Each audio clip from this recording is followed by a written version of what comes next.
ये तो है जो निर्णय है कि कौन अधिकारी कौन नहीं, ये सब बातें तो पते की है अवश्य।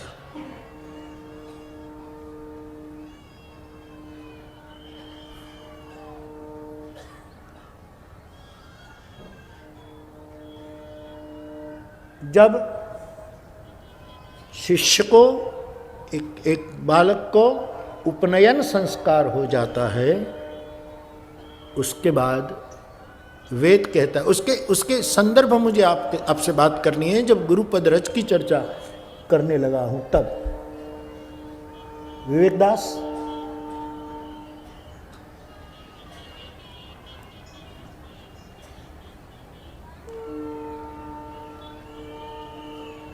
इसमें लिखा है बापू कि गुरु के पास जब उपनयन संस्कार हो जाता है शिष्य का, तब गुरु 3 रात्रि तक उस शिष्य को गर्भ में रखता है।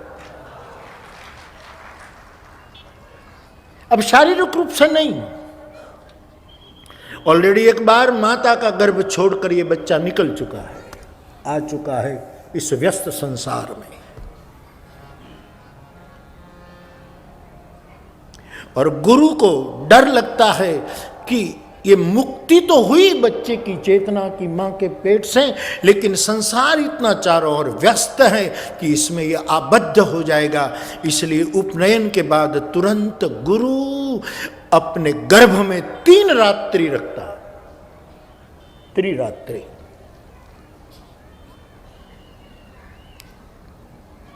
अब आप समझ सकते हैं कि फिर कोई ऑपरेशन कराकर गर्भ में डाल दे गुरु के, और गुरु के लिए पुरुष शरीर स्त्री शरीर की कोई फर्जियातपना नहीं है। गुरु कोई भी होता है, ये अलक्ष्य लिंग होता है। जगत गुरु आदि शंकर भगवान कहते शंकरम शंकराचार्यम केशवम बादरायणम सूत्र भाष्य कृतो वंदे भगवंतो पुनः पुनः।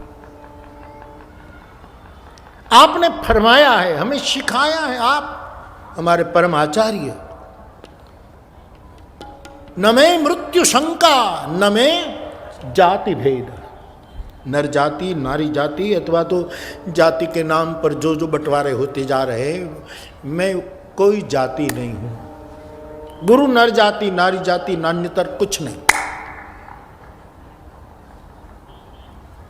सबसे मुक्त है।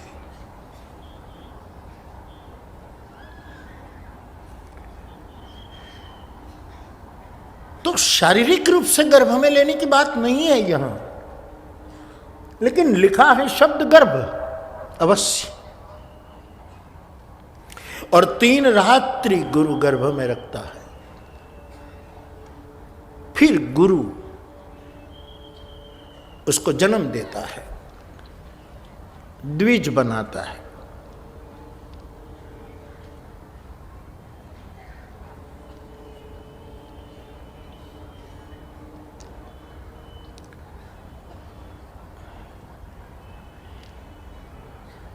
बच्चा है ना, ये पहले के समय में मां के गर्भ में ही दीक्षित होकर बाहर आता था। कभी अभिमन्यु, कभी परीक्षित, कभी कोई कभी कोई कभी कोई। आज का वातावरण दूसरा है कि बच्चा मां के पेट में शिक्षित होकर आता है। जरूरत है गुरु के गर्भ में दीक्षित होने के लिए जाए, वहां दीक्षित होता है।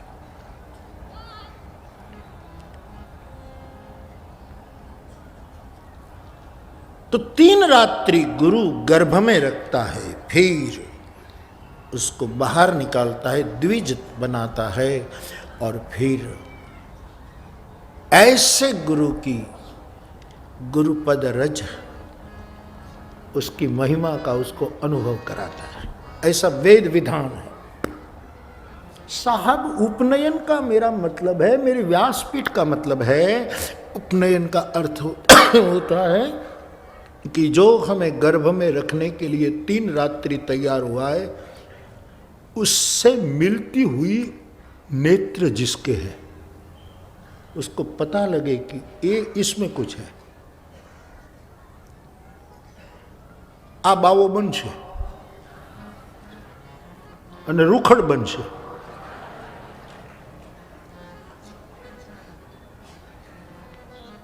बुद्ध पुरुषों की आंखों में बड़ी बड़ी बड़ी क्या कहूं सा, बुद्ध पुरुष जिसको गर्भ में लेना चाहता है उसकी आंखों को देख लेता है. और 3 रात्रि गर्भ में. उपनयन का मेरा मतलब केवल यज्ञोपवीत नहीं, मेरी समझ में ये भी है. और गर्भ में रखना मीन्स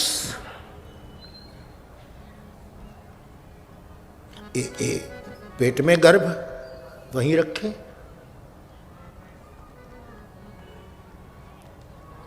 जिसकी आंख गुरु ने पहचान ली है कि मेरे जैसी थोड़ी आंख है उसको पेट के उदर में नहीं रखता, ऐसे शिष्य को अपनी आंखों के गर्भ में रखता है. केवल 3 रात में तो त्रिभुवन का काम हो जाए.